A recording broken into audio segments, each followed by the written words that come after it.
सम्पूर्ण मण्डलीलाई ख्रीष्ट येशूको नाममा जय मसीह। आजको सेवामा म तपाईहरुलाई स्वागत गर्दछु। गएको 2 हप्ता अगाडि मैले तपाईहरुको माझमा पहिलो राजा 19 अध्यायबाट एलियाको जीवनको केही कुराहरू बाँडेको थिएँ। हामीले त्यहाँ हेरिरहेका थियौँ कि कसरी परमेश्वरले एलियालाई कर्मेलको डाँडामा एउटा महान विजय दिनुभयो। अनि एलियाले बालका 450 जना अगमवक्ताहरूलाई तल किसोन खोलामा लगेर मारे। अनि सारा इजरायलले चाहिँ परमप्रभु परमेश्वर नै परमेश्वर हुनुहुन्छ भनेर यो कुरालाई घोषणा गरेको हामीले पाइरहेका थियौँ। एउटा ठुलो जागृति आयो अनि एलियाले सोचेको थियो कि अब यो कामद्वारा सारा इजरायल चाहिँ परमप्रभुतर्फ फर्केको छ। तर त्यसकै ठिक अर्को दिन त्यस देशकी महारानी इजबेलले एलियाको ज्यान लिने धम्की यो खबर एलियाकोमा पठाएको छ। अनि यो खबरको कारणले गर्दाखेरि, यो समाचारको कारणले गर्दाखेरि चाहिँ एलिया डराएको थियो। अनि एलिया अब भागेर बेर्सेबामा आइपुग्यो। बेर्सेबा आफ्नो नोकरलाई त्यहीँ छोडेर उनी मरुभूमिमा यात्रा गरेर आइपुगे। अनि त्यसरी अमृतको बोट मुनि उनले थकाइ मारे। परमेश्वरका स्वर्गदूत उनलाई त्यहाँ भेट्नुभयो, रोटी दिनुभयो, पानी दिनुभयो। यो कुरालाई हामीले हेरिरहेका थियौँ। त्यसपछि 40 दिन र 40 रातको यात्रा गरेर अब एलिया चाहिँ होरे पर्वतमा आइपुगेको छ। तपाईले यो कुरालाई पहिलो राजा 19 अध्यायको 8 पददेखि तल गएर हेर्नुभयो भने त्यहाँ यो घटनाको बारेमा पाउनुहुन्छ। एलिया होरे पर्वतमा आइपुगेको छ। यो त्यही पर्वत हो जहाँ परमेश्वरले मूसालाई चाहिँ व्यवस्था दिनुभएको थियो। होरे पर्वतको अर्को नाम चाहिँ सिनै पर्वत पनि हो। यसलाई सिनै पर्वतको नामबाट पनि हामी चिन्दछौँ। त्यहाँ परमेश्वरले एलियालाई प्रश्न गर्नुभयो। पहिलो राजा 19 अध्यायको 9 पदमा यसरी लेखिएको छ, तिनी त्यहाँ एउटा ओडारभित्र पसे र त्यही रात बिताए। तब परम प्रभुको यो वचन तिनी कहाँ आयो, हे एलिया त यहाँ के गर्दैछस्? परमेश्वरले एलियाले के गर्दैछ, एलिया कहाँ छ, एलियाको मनभित्र के कुराहरू भइरहेछ, यो कुरा नजानेर यो प्रश्न गर्नुभएको होइन। वास्तवमा परमेश्वर हाम्रो हृदयभित्र भएका गुप्त विचारहरू पनि जान्नुहुने परमेश्वर हुनुहुन्छ। भजन सङ्ग्रह 139 मा त दाउदले परमेश्वरको बारेमा यसरी भन्दछ, प्रभातको पखेटा लगाएर म पृथ्वीको पल्लो कुनामा गएँ भने पनि परमप्रभु परमेश्वर त्यहाँ हुनुहुन्छ। समुद्रको गहिराईमा गएँ भने पनि परमेश्वर चाहिँ त्यहाँ हुनुहुन्छ भनेर दाउदले यो कुराहरू लेखेको हामी पाउँदछौँ। अर्थात् परमेश्वर चाहिँ चारैतिर व्याप्त हुनुहुन्छ। उहाँ सर्वव्यापी परमेश्वर हुनुहुन्छ। हामी परमेश्वरबाट भाग्न सक्दछौँ तर परमेश्वरबाट हामी लुक्न सक्दैनौँ। एलिया होरेबमा आएर बसिरहेको छ अनि परमेश्वरले चाहिँ एलियालाई एलिया त यहाँ के गर्दैछस् भनेर प्रश्न गर्नुहुन्छ। म स्कुले जीवनमा हुँदा मलाई लाग्दछ हामीले एसएलसी दिएपछिको कुरा हो।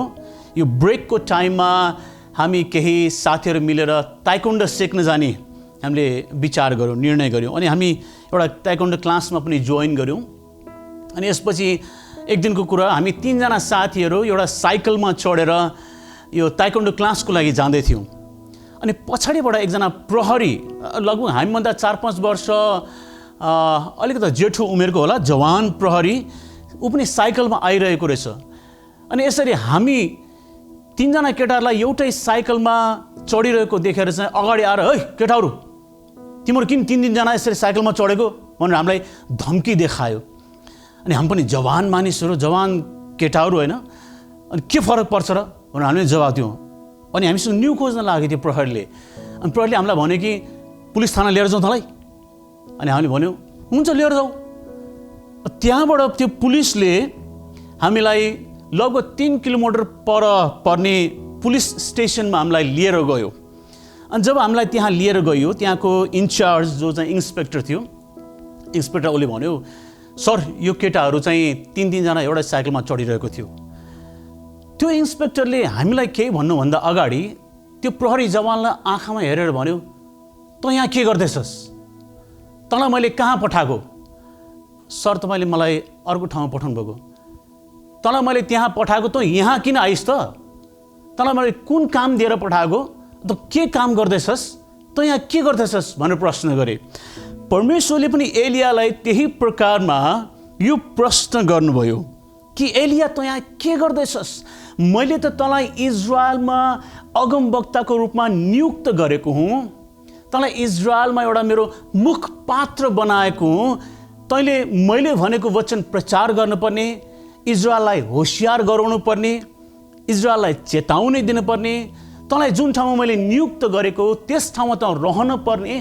तर आज त त्यहाँ नभइकन यो होरेब पर्वतमा के गर्दैछस् यहाँ? परमेश्वरले यस प्रकारले इजरायलमा नियुक्त गरिएको यो अगमवक्ता, जो भगौडे अगमवक्ता हो, उसलाई प्रश्न गर्दै हुनुहुन्छ कि त यहाँ के गर्दैछस् एलिया भनिकन। हामी कतिचोटि कुनै कामको जिम्मेवारी पाउँछौँ, तर त्यो काम जुन जिम्मेवारी पाएको काम छ त्यसलाई पुरा नगरिकन अरू सबै कुराहरू गर्छौँ, तर पाएको जिम्मेवारीलाई पुरा गर्दैनौँ। सायद तपाईँहरूको बिचमा पनि त्यस्तै प्रकारको अनुभवहरू होला। कुनै काम तपाईँले कसैलाई जिम्मा दिनुभयो, अनि त्यो जिम्मा दिएको काम चाहिँ सो व्यक्तिले पुरा गर्दैन, तर अरू सबै कुरा चाहिँ पुरा गर्छ उसले, तर दिएको जिम्मा चाहिँ पुरा गर्दैन। अनि तपाईँले सोध्नुभयो यो काम गर्यो भन्दा होइन, मैले त्यो चाहिँ गरेको छैन, अरूहरू चाहिँ गरेँ भनेर। त्यो काम दिनुको पछाडि चाहिँ त्यो कामद्वारा अर्को एउटा ठुलो महत्त्वपूर्ण काम पुरा गर्नलाई तपाईँलाई जिम्मेवारी दिएको हुन्छ, तपाईँले दिनुभएको हुन्छ जिम्मेवारी, तर सो व्यक्तिले पुरा गरेको हुँदैन, उसले महत्त्वपूर्ण ठानेको हुँदैन। हामी यहाँ एलियालाई देख्दछौँ, उसलाई इजरायलमा नियुक्त गर्नुभएको परमेश्वरले, त्यहाँ राख्नुभएको परमेश्वरले एउटा महान काम उसबाट गर्न लाग्नु भएको छ। अनि उसले चाहिँ इजरायलमा रहनुको सट्टामा डरको कारणले गर्दाखेरि ऊ भागेर अब होरेबमा आइपुगेको छ। अनि परमेश्वरले उसलाई प्रश्न गर्दै हुनुहुन्छ, त यहाँ के गर्दैछस् एलिया? त यहाँ के गर्दैछस्? दोस्रो कुरा, परमेश्वरले एलियालाई प्रश्न मात्र गर्नु भएन, तर परमेश्वरले एलियालाई आफ्नो उपस्थिति पनि दिनुभयो। हामी होरेबमा देख्दछौँ परमेश्वरले आफ्नो सामर्थ्य त्यहाँ देखाउनु भयो। यहाँ परमेश्वरले एलियालाई भन्नुभयो कि पर्वतमा गएर परमप्रभुको उपस्थितिमा खडा हो, किनकि परमप्रभु त्यहाँबाट जान लाग्नु भएको छ। यहाँ लेखिएको छ, तब परमप्रभुको अघि अघि एउटा ठुलो र प्रचण्ड बतास पहाडहरू फुटाउँदै र चट्टानहरू चिर्दै आयो, तर बतासमा परमप्रभु हुनुहुन्न थियो। बतासपछि भैँचालो आयो, भैँचालोमा परमप्रभु हुनुहुन्न थियो। भैँचालो पछि एउटा आगो आयो, तर आगोमा परमप्रभु हुनुहुन्न थियो। अनि आगो पछि एउटा मधुरो कानी खुसी आयो। तब एलियाले त्यो सुने, तब तिनले आफ्नो खास्टोले मुख छोपे र बाहिर गएर ओडारको मुखमा उभिए। एउटा एकदम शक्तिशाली घटना हामी त्यहाँ भएको पाउँदछौँ। त्यहाँ प्रचण्ड बतास चलेको छ, अनि त्यहाँ भुइँचालो गएको छ, अनि त्यहाँ आगो आएको छ, एउटा शक्तिशाली काम त्यहाँ भइरहेको छ, तर परमप्रभु त्यहाँ हुनुहुन्न। परमेश्वरले यो सामर्थ्य त्यहाँ देखाउनु भयो एलियाको अगाडि। एलियाले यो कुरालाई हेरे, देखे, अनि हामी पाउँदछौँ कि एलियालाई थाहा छ कि यो बतासमा पनि परमप्रभु हुनुहुन्न, यो भुइँचालोमा पनि परमप्रभु हुनुहुन्न, यो आगोमा पनि परमप्रभु हुनुहुन्न, तर यो मधुरो काने खुसीमा चाहिँ परमप्रभु हुनुहुन्छ भनेर एलियाले यो कुरालाई थाहा गरेको हामी पाउँदछौँ। हामी सबैलाई परमेश्वरको आवाज सुन्न मन लाग्छ। क्रिस्चियन जीवनको एउटा महत्त्वपूर्ण भाग भनेको नै हामीले परमेश्वरको आवाजलाई सुन्नु र चिन्नु हो। हामी सबैलाई मनपर्छ परमेश्वरको आवाज सुन्नु, परमेश्वरले बताउनु भएको अनुसार गर्नु, परमेश्वरले मेरो जीवनको मामिलामा के कुरा भन्न लाग्नु भएको छ यो कुरा थाहा गर्ने हामीलाई इच्छा लाग्दछ। तर प्रश्न चाहिँ यो हो कि हामीमध्ये कतिजनाले परमेश्वरको आवाजलाई चिन्न सक्दछौँ। यहाँ एलियाले यति शक्तिशाली घटना उसको आँखाकै अगाडि भएको देखिरहेको छ, तर उसले यो कुरा छुट्याउन सकिरहेको छ कि बतासमा परमप्रभु हुनुहुन्न, भैँचालोमा परमप्रभु हुनुहुन्न, आगोमा परमप्रभु हुनुहुन्न भनेर छुट्याउन सकिरहेको छ। तपाईँ र म त्यो ठाउँमा भइदिएको भए प्रचण्ड बतास त्यो चट्टानहरू फुटाउँदै जब आएको थियो, त्यतिखेर हामी सायद नाचेर खुसी भएर हालेलुया भन्दै गाउँदै डाँडाबाट तल ओर्लिन्थ्यौँ होला। मैले परमेश्वरको सामर्थ्यशाली कामलाई देखेँ, मैले परमेश्वरलाई अनुभव गरेँ भनेर हामी त्यहाँबाट तल ओर्लिन्थ्यौँ होला। तर एलियालाई चाहिँ थाहा छ कि परमेश्वर त्यहाँ हुनुहुन्न। अचम्म लाग्दो कुरा होइन र? किनकि बाइबलमा के लेखेको छ भन्दाखेरि भजन सङ्ग्रह 104 3 र 4 भन्दछ, बतासका पखेटा मनी उहाँ सवार हुनुहुन्छ। परमेश्वर चाहिँ बतासका पखेटा माथि, माफ गर्नुहोस्, बतासका पखेटा माथि उहाँ सवार हुनुहुन्छ। उहाँले बतासलाई आफ्नो दूत र आगोको ज्वालालाई आफ्नो सेवक तुल्याउनुहुन्छ। त्यस्तै गरी अयुब 38:1 लेखेको छ, तब परमप्रभुले अयुबलाई आँधी बेहुरीबाट यसरी जवाफ दिनुभयो भनेर लेखेको हामी पाउँदछौँ। नहुम 1:4 र 5 लेखेको छ, उहाँले हप्काउनु हुँदा समुद्र सुकिहाल्छ, उहाँले सबै नदीहरू सुकाउनुहुन्छ। बासान र कर्मेल ओइलाउँछन् र लेबनानका फुलहरू ओइलाएर लोप हुन्छन्। उहाँको सामु पहाडहरू कम्पायमान हुन्छन् र पर्वतहरू पग्लन्छन्। उहाँको उपस्थितिमा संसार उजाड हुन्छ, जगत र त्यसमा भएका सबै कुरा थर थर काम्छन्। त्यहाँ भुइँचालो गयो, पहाड हल्लियो, बतास आयो, चट्टानहरू फुटाउँदै चिरा चिरा पार्दै, आगो आयो। तर एलियालाई थाहा छ परमेश्वर त्यहाँ हुनुहुन्न। त्यही डाँडामा परमेश्वरले जब मूसालाई व्यवस्था दिनुभएको थियो, जब परमेश्वर ओर्लेर आउनुभयो, आगोको प्रचण्ड ज्वाला त्यहाँ निस्केर आएको थियो। पूर्ण पहाड नै भुइँचालो गरेर हल्लिएको थियो। तल हुने इजरायलीहरू यो कुरालाई देखेर, यो दृश्यलाई देखेर उनीहरू डराएका थिए, किनकि परमेश्वर ओर्लेर आउनुभएको थियो सिनै पर्वतमा। यो कुरा एलियालाई पनि थाहा छ कि परमेश्वरले आगोद्वारा आफूलाई प्रकट गर्नुभएको छ, भुइँचालोमा परमेश्वरले आफूलाई प्रकट गर्नुभएको छ भन्ने कुरा एलियालाई पनि थाहा छ। एलियालाई यो पनि थाहा छ कि परमेश्वर उनीहरूका पिता पुर्खा अब्राहमसँग त्यही आगोद्वारा बोल्नु भएको हो। तर अहिले चाहिँ एलियालाई यो पनि थाहा छ कि यसै आगोमा, यही भुइँचालोमा, यही बतासमा चाहिँ परमेश्वर हुनुहुन्न, परमेश्वर हुनुहुन्न। यो कुरा एलियालाई थाहा छ। प्रिय यूहन्ना 10:27 भन्दछ, मेरा भेडाहरूले मेरा स्वर सुन्छन् र तिनीहरूलाई म चिन्छु र तिनीहरू मेरो पछि आउँछन्। प्रिय हामीले जान्न पर्ने कुरा चाहिँ यो हो कि परमेश्वर जब बोल्नुहुन्छ भिन्न भिन्न प्रकारले बोल्न सक्नुहुन्छ। तर जब परमेश्वर बोल्नुहुन्छ उहाँको आवाजलाई हामी ठम्याउन सक्छौँ कि सक्दैनौँ, उहाँको आवाजलाई हामी चिन्न सक्छौँ कि सक्दैनौँ। यो आगो, यो भुइँचालो, यो बतास चाहिँ परमेश्वरको आगमनको पूर्व सङ्केत मात्रै थियो। परमेश्वर स्वयं चाहिँ त्यो आगोमा हुनुहुन्न थियो, त्यो भुइँचालोमा हुनुहुन्न थियो, त्यो बतासमा पनि हुनुहुन्न थियो। तर उहाँको आगमन जुन आउन लागेको थियो त्यो मधुरो आवाजमा त्योभन्दा अगाडि आउने पूर्व सङ्केत मात्रै थियो। अनि एलियालाई यो कुराहरू प्रष्ट उसले थाहा गर्न सकेको छ, बुझेको छ, उसलाई यो कुराहरू अनुभव छ कि परमेश्वर चाहिँ यहाँ हुनुहुन्न। यद्यपि यसै कुराहरूद्वारा, यिनै कुराहरूद्वारा परमेश्वरले विगतका दिनहरूमा आफैलाई मानिसहरूको बिचमा, उहाँका मानिसहरूको बिचमा प्रकट गर्नुभएको हो। तर अहिले चाहिँ परमेश्वर यहाँ हुनुहुन्न भन्ने कुरालाई उसले थाहा गर्न सकिरहेको छ। यो कुरा उसले चिनेको छ। प्रिय तुरैको आवाज चाहिँ परमेश्वरको आगमन र परमेश्वरको उपस्थिति होइन। तुरैको आवाज चाहिँ आउनेवाला राजाको आगमनको अगाडि आउने पूर्व सङ्केत हो। दुल्हाको आगमन भन्दा अगाडि, ख्रिस्ट हाम्रो दुल्हाको आगमन भन्दा अगाडि पनि दुल्हा आउँदै हुनुहुन्छ भन्ने प्रकारको आवाज आउनेछ। तर त्यो आवाजमा चाहिँ दुल्हा छैन, त्यो आवाजको धेरै पछाडि मात्रै दुल्हाको आगमन हुन्छ।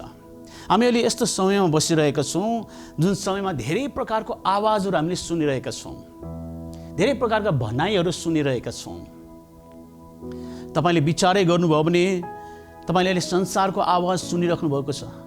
तपाईँभित्र मनको आवाज पनि छ, शैतानले पनि बोल्दछ। अनि परमेश्वर पवित्र आत्मा पनि बोल्नुहुन्छ।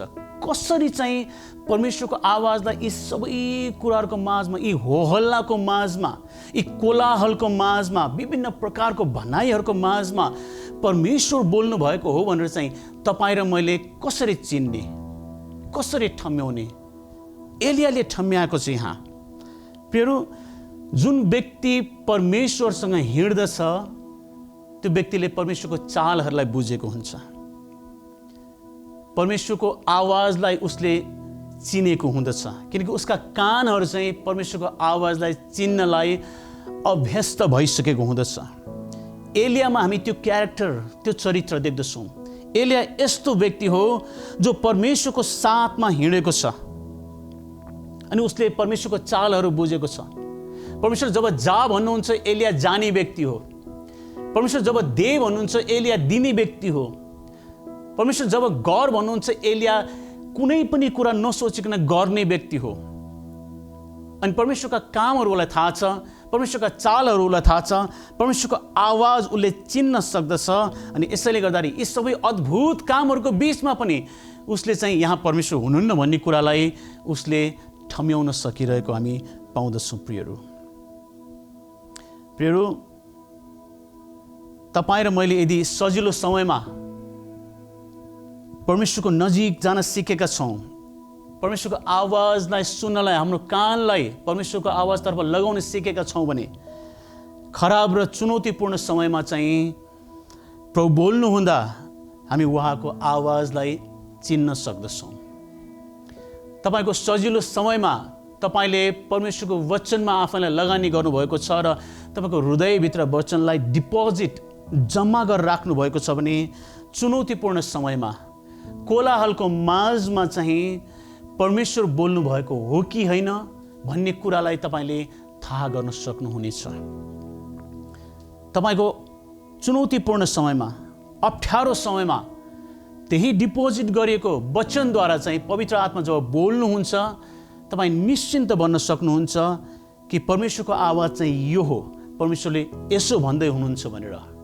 यसले गर्दाखेरि प्रियहरू, तपाईँ र मेरो सजिलो समयमा हामी परमेश्वरको नजिकमा जाने अनि वचनलाई जोहो गर्नेहरू, वचनलाई आफूभित्र लिनेहरू हामीहरू हुन आवश्यक छ। प्रियहरू, परमेश्वरको वचनमा हामीलाई कमिलाको उदाहरण दिएको पाउँदछौँ। उनीहरूले राम्रो समयमा उनीहरूले खानेकुराहरू बटुल्दछन् अनि अप्ठ्यारो समयमा उनीहरूले त्यसबाट जीविकोपार्जन गर्दछन्।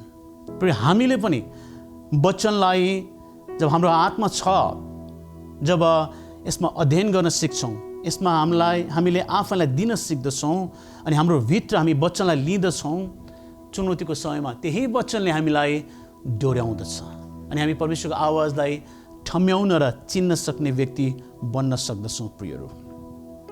प्रियहरू, हामी यहाँ देख्दछौँ एलिया त्यस्तै प्रकारको व्यक्ति हो जो परमेश्वरसँग हिँड्न सिकेको छ, जसले परमेश्वरको आवाजलाई चिनेको छ, जसले परमेश्वरको चाललाई बुझेको छ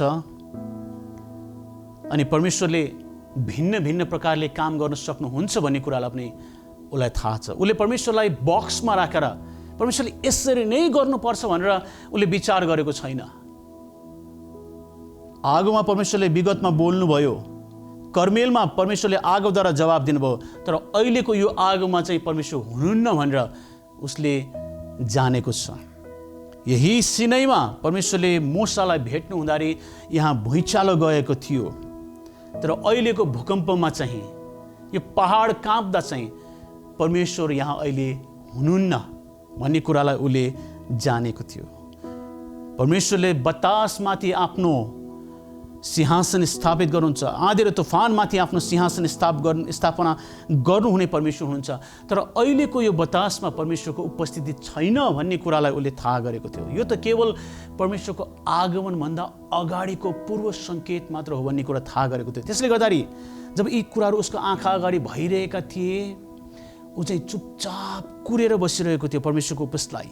अनि जब परमेश्वरको उपस्थिति साँच्चैकै मधुरो आवाजमा आयो, परमेश्वरले आफ्नो उपस्थिति एलियालाई दिनुभयो।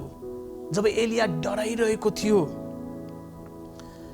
त्यहाँ एलियाले चाहिँ परमेश्वरको आवाजलाई चिनेको छ, उसले परमेश्वरलाई भेटेको छ, त्यहाँ परमेश्वरको उपस्थितिलाई उसले अनुभव गरेको छ अनि उसको हृदयमा परमेश्वरले बोल्नु भएको छ। प्रियहरू, परमेश्वरले किन बेग्लै प्रकारले गर्नुभयो होला है? किन यो प्रचण्ड आँधीद्वारा नै, भूकम्पद्वारा नै नबोल्नु भएको होला? किनकि एलिया डराएको थियो त्यति बेलामा। एलिया एकदमै एङ्सियस थियो, एलिया अन्योलमा थियो, आत्तिरहेको अवस्थामा थियो, ऊ भागेर आएको व्यक्ति थियो। एलियालाई प्रचण्ड आगोमा परमेश्वरले जो बोल्नु भएको भए अझै डराउने थियो होला। परमेश्वरले एलियाको आवश्यकता थाहा छ, त्यसले गर्दाखेरि अब परमेश्वरले एलियालाई चाहिँ मधुरो आवाजमा, काने खुसीमा बोल्नुभयो, ताकि एलियाको हृदयभित्र चलिरहेको त्यो आँधी र तुफान जुन छ त्यसलाई उहाँको त्यो मधुरो काने खुसीको आवाजले चाहिँ शान्त बनाउन सक्नुहोस् भनेर। परमेश्वर हाम्रो आवश्यकता जान्नुहुन्छ, हाम्रो अवस्था जान्नुहुन्छ अनि हामीलाई कसरी उहाँले सान्त्वना दिनुपर्ने हो त्यो पनि जान्नुहुने परमेश्वर हुन्छ। परमेश्वरले एलियालाई यसैले गर्दाखेरि 1-to-1 टक गर्नुभयो, एक व्यक्तिसँग भेट गरे जस्तै गरिकन उहाँले एलियालाई भेट्नुभयो र मधुरो काने खुसीमा उहाँ बोल्नुभयो, ताकि एलियाको हृदयभित्रको डर हटेर जाओस्, एलियाको हृदयभित्रको आँधी र तुफान चाहिँ शान्त बनोस् भनेर।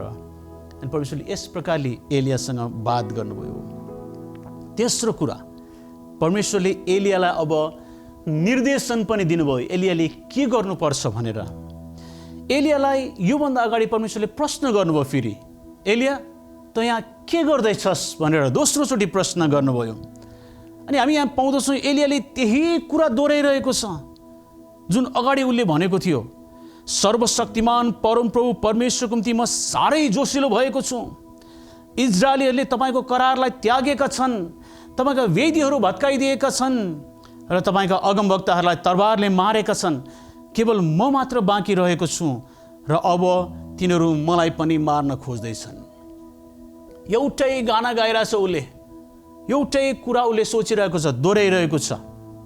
पहिलोचोटि परमेश्वरले एलियालाई केही पनि भन्नु भएन, न त निर्देशनै दिनुभयो, माथि पहाडमा परमप्रभुको उपस्थितिमा आइज भनेर उहाँको उपस्थितिमा बोलाउनु भयो।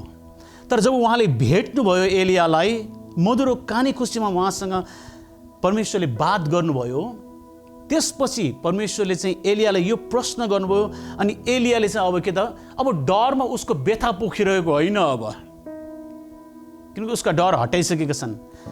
तर एलियाले चाहिँ आफ्नो बचाउमा आफ्नो पक्ष राख्ने प्रकारले, म किन भागेर आएको भन्ने प्रकारको एउटा कारण दिने, एउटा एक्सक्युज बनाउने, बहाना प्रस्तुत गर्ने काम हामी यहाँ गरिरहेको पाउँदैछौँ। किनकि मेरो ज्यानमा खतरा आइपर्यो, सारा इजरायलले तपाईँलाई त्यागेको छन्, सबै अगमवक्ताहरू मारिसकेका छन्, म एउटै त हुँ। प्रभु तपाईँले मलाई जा भन्नुभयो म गएँ, तपाईँले बोल भन्नुभयो म बोलेँ, तपाईँले जे कुरा भन्नुभयो मैले त्यो कुरा बिना सोचे सम्झे प्रश्नै नगरिकन मैले गरेँ। तर के फाइदा भयो, आज मेरै ज्यानमा खतरा आइपरेको छ प्रभु, त्यसले गर्दा म यहाँ आएको हुँ भन्ने प्रकारले उसले बहाना बनाउँदैछ।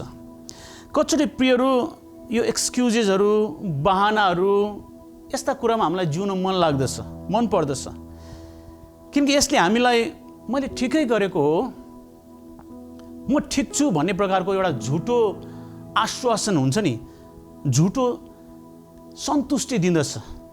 आई एम राइट, मैले गरेको खासै गल्ती होइन, म ठिकै छु, म यहाँ भागेर त आएँ किनकि मेरो ज्यानमा खतरा आइपर्यो नि त, त्यसले गर्दा म भागेर आएको हुँ भन्ने प्रकारले एलियाले यहाँ आफैलाई परमेश्वरको सामने प्रस्तुत गरिरहेको छ। प्रियहरू, परमेश्वरले एलियासँग यहाँ अब एलियाले के गर्नुपर्ने भन्ने कुरालाई देखाउँदै हुनुहुन्छ। परमेश्वरले चाहनु भएको भए सुरुमा यो कुरा देखाउन सक्नुहुन्थ्यो, यसले यहाँ भागेर आउनु पर्दैन थियो। तर हामीले जान्न पर्ने कुरा के भन्दाखेरि, परमेश्वरले तपाईँ र मेरो सामुन्ने भविष्यको सबै कुराहरू एकैचोटि तपाईँ मेरो अगाडि पस्किदिनुहुन्न। हाम्रो अघि परमेश्वरले सम्पूर्ण ब्लू प्रिन्ट भन्छ नि, घर बनाउनुभन्दा अगाडि सबै नक्सा तयार गरेको हुन्छ, के गर्नुपर्ने हो, कहाँ कहाँ कस्तो प्रकारको हुने भनेर। त्यो कुराहरू परमेश्वरले हाम्रो अगाडि राख्नुहुन्न, यदि त्यस्तो भयो भने चाहिँ हामीले परमेश्वरमाथि भरोसै गर्नु पर्दैन, परमेश्वरमाथि हामीले आड र भरोसा लिनु आवश्यक नै परेको हुँदैन। परमेश्वरसँगको सम्बन्धको एउटा महत्त्वपूर्ण कडी चाहिँ यो हो कि तपाईँ र म प्रतिदिन परमेश्वरमा भरोसा गरेर, परमेश्वरमा आड लिएर हामी जिउनु आवश्यक छ। किनकि परमेश्वरले तपाईँ र मसँगको त्यो सम्बन्धलाई पनि रुचाउनुहुन्छ। हामीले सबै कुरा जान्यौँ भने चाहिँ म दायाँ जान पर्ने रहेछ, म बायाँ जान पर्ने रहेछ, यसलाई भेट्न नहुने रहेछ, यसो गर्नु नहुने रहेछ भनेर सबै कुरा थाहा गऱ्यो भने मलाई परमेश्वरसँग सोध्नु पनि आवश्यक पर्दैन, परमेश्वरमा भरोसा पनि गर्न आवश्यक पर्दैन, परमेश्वरमा विश्वासै राख्नु आवश्यकता पर्दैन। अनि हाम्रो परमेश्वरसँगको सम्बन्ध पनि टुट्छ।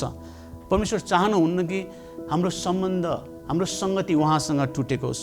हामी प्रतिदिन उहाँसँगको सङ्गतिद्वारा हामी परमेश्वरमा आड लिने, भरोसा राख्ने व्यक्तिहरू हुनु आवश्यक छ। परमेश्वरले जब एलियालाई भेट्नुभयो अनि कानी खुसीमा बातचित गर्नुभयो, एलियाको डरहरू मेट्यो। अब एलियाको बहानाले पनि काम गरेको छैन। परमेश्वरले एलियालाई अब के गर्नुपर्ने हो बताउँदै हुनुहुन्छ। एलिया अब त्यसै ठाउँमा अडेर बसिरहनु पर्ने होइन। एलिया अब म के गर्नुपर्ने हो भन्ने प्रकारले अन्योलतामा पनि बस्नुपर्ने होइन।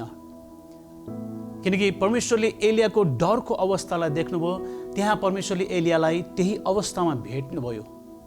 एलिया अन्योल थियो, परमेश्वरले उसको अन्योलताको अवस्थामा नै भेट्नुभयो एलियालाई। अनि यसरी त्यही अवस्थामा छोड्नलाई भेट्नुभएको होइन, तर त्यहाँबाट निकाल्नलाई, अनि एउटा अर्को अभिप्रायमा, एउटा अर्को महान कामको निम्ति परमेश्वरले चलाउनलाई एलियाले परमेश्वरलाई भेटेको थियो।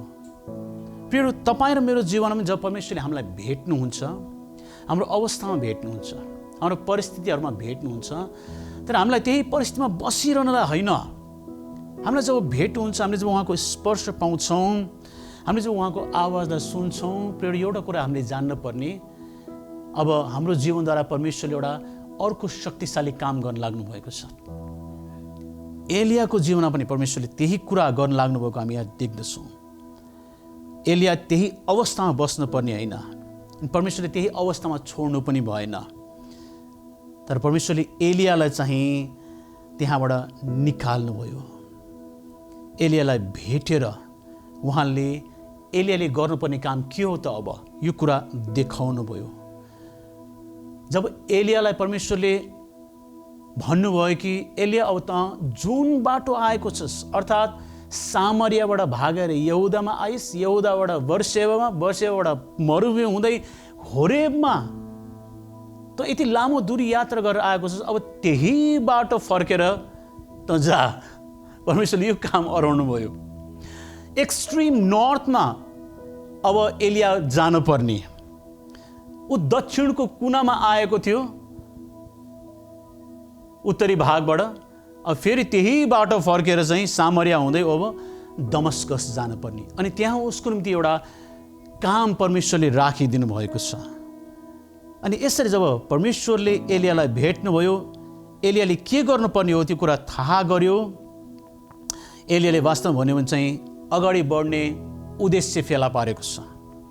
उनले आफ्नो त्यो क्षणिक अवस्थाभन्दा पनि परको कुरा योभन्दा अगाडि देख्न सकिरहेको थिएन। उसले केवल देखेको चाहिँ मेरै अवस्था, म मात्र बाँकी छु, अब कोही पनि छैन, इजरायलले त्याग्यो, वास्तवमा भन्यो भने म एक्लै हुँ प्रभु तपाईँको निम्ति बोल्ने, अब म नै मऱ्यो भने त को रहनेछ यहाँ इजरायलमा भन्ने प्रकारले सोचिरहेको थियो। उसले वास्तवमा भन्यो भने योभन्दा बाहिरको कुरा नै देख्न सकिरहेको थिएन। यतिसम्म कि त्यो 100 जना अगमवक्ता कमसेकम लुकाइएको छ त्यो त थाहा छ नि उसलाई, तर त्यो पनि उसले विचार गर्न सकिरहेको छैन। उसले सोचिरहेको छ तिनीहरू त ओडारमा लुकेर बसिरहेका छन्, तिनीहरू डराएर बसिरहेका छन्, परमेश्वरको निम्ति केही बोलेका छैनन्, बोल्ने त म मात्र हुँ। उसले यो पनि बिर्सेको छैन ऊ आफै पनि डराएर यहाँ आएको हो, यो पनि बिर्सी पठाएको छ उसले। अनि आफ्नै अवस्था मात्र देखिरहेको छ। तर जब परमेश्वर बोल्नुभयो, उसले आफ्नो अवस्थाभन्दा बाहिर आँखा उठाएर छर्लङ्ग देख्न सक्यो। त्यसपछि म त दमस्कस जान पर्ने, मैले त्यहाँ केही व्यक्तिहरूलाई राजा नियुक्त गर्नुपर्ने, सामरियामा नै राजा नियुक्त गर्नुपर्ने, अभिषेक गर्नुपर्ने। अब म पछि एकजना व्यक्तिलाई मैले अर्थात् एलिसालाई मैले म पछिको अगमवक्ता नियुक्त गर्नुपर्ने। उसले आफ्नो जीवनमा एउटा लक्ष्य फेला पार्यो। अब उसले अगाडि बढ्ने एउटा उद्देश्य फेला पार्यो। प्रियहरू, कतिचोटि हाम्रो जीवनमा पनि उद्देश्य नहुँदा हामी लक्ष्यविहीन भएर दायाँ बायाँ भौतारी रहन्छौँ। एलियाको निम्ति परमेश्वरले दिनुभएको काम पुरा गर्नु अब चाहिँ उसको निम्ति एउटा उद्देश्य बनेको हामी पाउँदछौँ। प्रियहरू, यसले गर्दा प्रियहरू, जब परमेश्वरले तपाईँलाई मलाई भेट्नुहुन्छ, तपाईँ मेरै अवस्थामा राख्न होइन, हाम्रै अवस्थामा जिउनलाई पनि होइन, तर हामीलाई हाम्रो अवस्थाबाट माथि उठाएर उहाँको एउटा महान काम पुरा गर्नलाई परमेश्वरले हामीलाई भेट्नुहुन्छ, जसरी एलियालाई भेट्नुभएको थियो। तपाईँको जीवनमा परमेश्वरले राख्नुभएको उद्देश्यलाई के तपाईँले फेला पार्नुभएको छ? तपाईँको जीवनको उद्देश्य के हो? परमेश्वरले किन तपाईँलाई चुन्नुभयो के तपाईँले जान्नुभएको छ? यदि जान्नुभएको छ भने त्यो उद्देश्य तपाईँको लक्ष्य हो, अनि त्यो लक्ष्यलाई निशाना बनाएर तपाईँ लगातार जिउनुहोस्। यो जिउने क्रममा हुनसक्छ एलिया जस्तै होला, उतार चढावमा तपाईँ र म कहिलेकाहीँ भट्कौँला, तापनि परमेश्वरले तपाईँ र मलाई त्यही अवस्थामा पनि फेला पार्न सक्नुहुन्छ। परमेश्वरको बचाउने हात कमजोर बनेको छैन। परमेश्वर तपाईँ र मलाई त्यो अवस्थाबाट उठाउनलाई उहाँ आफ्नो हात लम्काएर उहाँको धार्मिकताको दाहिने बाहुलीले तपाईँ र मलाई सम्हाल्न सक्नुहुन्छ। अनि जब उहाँले उठाउनुहुन्छ, जब तपाईँले परमेश्वरको स्पर्शलाई पाउनुहुन्छ, प्रियहरू, एउटा कुरा जान्नुहोस्, अब यस पछाडि तपाईँ र मेरो जीवनद्वारा गर्नुपर्ने कुराहरू अझै बाँकी छ। यो समयमा, अहिलेको वर्तमान अवस्थामा तपाईँ र म धेरै प्रकारका आवाजहरूको बिचमा बसिरहेका छौँ। यही अवस्थामा पनि प्रियहरू, आफ्नो कानलाई परमेश्वरको आवाज चिन्नलाई हामीले तालिम दिनु आवश्यक छ। परमेश्वरले हामीसँग के भन्दै हुनुहुन्छ अहिले, अनि हामी के परमेश्वरको आवाजलाई सुनेर परमेश्वरले भन्न लाग्नुभएको कुरा बुझ्ने मानिसहरू हौँ? यो आफैसँग प्रश्न गर्नु आवश्यक छ। प्रियहरू, यो समयलाई त्यत्तिकै जान नदिनुहोस्। परमेश्वरले यी दिनमा, यो कोलाहलको बिचमा पनि, यो वर्तमान अवस्थाको बिचमा पनि मण्डलीलाई भेट्न चाहिराख्नु भएको छ। मण्डलीसँग 1-to-1 समय बिताउन चाहिराख्नु भएको छ। उहाँ तपाईँ र मसँग व्यक्तिगत रूपमा भेटेर काने खुसी गर्दै हुनुहुन्छ। परमेश्वरको आवाजलाई तपाईँले सुन्न आवश्यक छ। यो समय परमेश्वरको आवाज सुन्नलाई आफ्नो कानलाई ट्युन गर्नुहोस्, तालिम दिनुहोस्, ताकि आउँदो दिनमा जब यहाँबाट परमेश्वरको आवाजलाई सुन्न हामी निस्कन पर्दछ, हामीले चाहिँ एउटा लक्ष्य लिएर जिउने मानिसहरू, हामी एउटा उद्देश्यका साथमा बाहिर निस्केर आउनेहरू बन्नु आवश्यक छ। प्रिय परमेश्वरको वचनमा आज परमेश्वरले तपाईँहरूलाई आशिष दिउन्। तपाईँहरू सबैलाई जय मसीह।